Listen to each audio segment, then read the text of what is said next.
একই জায়গায় মুখ্যমন্ত্রী মমতা বন্দ্যোপাধ্যায়, বিজেপি রাজ্য সভাপতি শ্রমিক ভট্টাচার্য, প্রদেশ কংগ্রেস সভাপতি শুভঙ্কর সরকার, বামফ্রন্টের চেয়ারম্যান বিমান বসু। না, কোনো রাজনৈতিক মঞ্চ নয়। সোমবার এই ছবি দেখা গেল লোকভবনের চা চক্রে। প্রত্যেক বছরই প্রজাতন্ত্র দিবসের দিন এই চা চক্রের আয়োজন করেন রাজ্যপাল। সোমবার লোকভবনে আয়োজিত চা চক্রের নাম রাখা হয়েছিল অ্যাট হোম।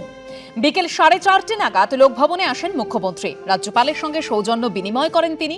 ঘণ্টাখানেক সেখানে থাকার পর বেরিয়ে যান। তবে চা চক্রে এলেও মমতা বন্দ্যোপাধ্যায় চা খাননি বলে সূত্রের দাবি। এদিন অভিনেতা, পরিচালক সহ সমাজের বিভিন্ন বিশিষ্টদের বন্দে মাতরম গভর্নর এক্সেলেন্স অ্যাওয়ার্ড দিয়ে সম্মানিত করেন রাজ্যপাল। This is the time when India has reached greater heights. This is transformational India. The basic reason for inspiring the whole nation to come together, observe the unity amidst diversity, is the spiritual impact and emotional appeal of Vande Mataram. সম্মানিত 16 জনের তালিকায় ছিলেন অভিনেতা মোহন বাবু, পরিচালক সুজিত সরকার। কলকাতার আজ পরাশক্তি মা কালীর পবিত্র চরণে আমার প্রণাম নিবেদন করি।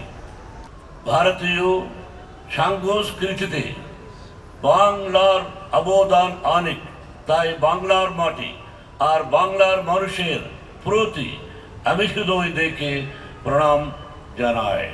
খুবই ভালো লাগছে and I am honoured actually, thanks to honourable governor of West Bengal. এই রিকগনিশনটা বলতে পারো যে খুবই একটা দায়িত্বপূর্ণ। মনে হলো যেন দায়িত্ব একটু বেড়ে গেল। এরকমই যেন কাজ করতে পারি যেখানে একটা রিকগনিশন যেন যেটা দিয়েছে আমাকে সেটার দায়িত্বটা যেন পালন করতে পারি। সব মিলিয়ে প্রজাতন্ত্র দিবসের দিন লোকভবনে তৈরি হয় এক অন্য আবহ। রুমা পাল, এবিপি আনন্দ, কলকাতা। রবীন্দ্রনাথ ঠাকুর এবং শেক্সপিয়ার সাহিত্যের দুই মহিরুহ, কিন্তু এই দুজনের সাহিত্যের মধ্যে অলৌকিক উপাদানও আছে কি? এই নিয়ে একটি গবেষণামূলক বই লিখেছেন দেবনারায়ণ সরকার। সোমবার যা প্রকাশিত হলো কলকাতা বইমেলায়। এসবিআই অডিটোরিয়ামে আনুষ্ঠানিকভাবে প্রকাশিত হলো শেক্সপিয়ার ও রবীন্দ্র সাহিত্যের অলৌকিকতা। বই প্রকাশ করলেন শোভনদেব চট্টোপাধ্যায়।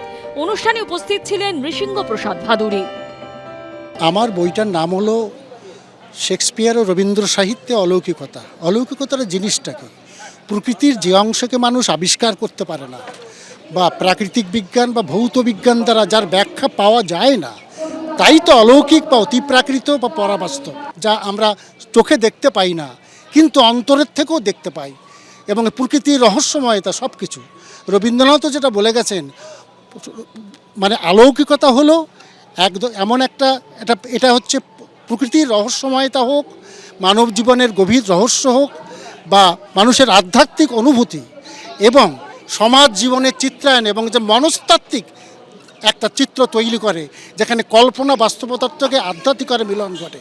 আবার শেক্সপিয়ারও যেটা বলছে যে অলৌকিক যে শক্তিগুলো তার সঙ্গে প্রাণময় মানবিক শক্তির এই ক্রিয়া প্রতিক্রিয়া এক ধরনের সমাজ জীবন সম্পর্কে এক নূতন ধারণা দেয়। তাই তো উনি বলেছেন, দাই লাইফ ইজ এ মিরাকেল।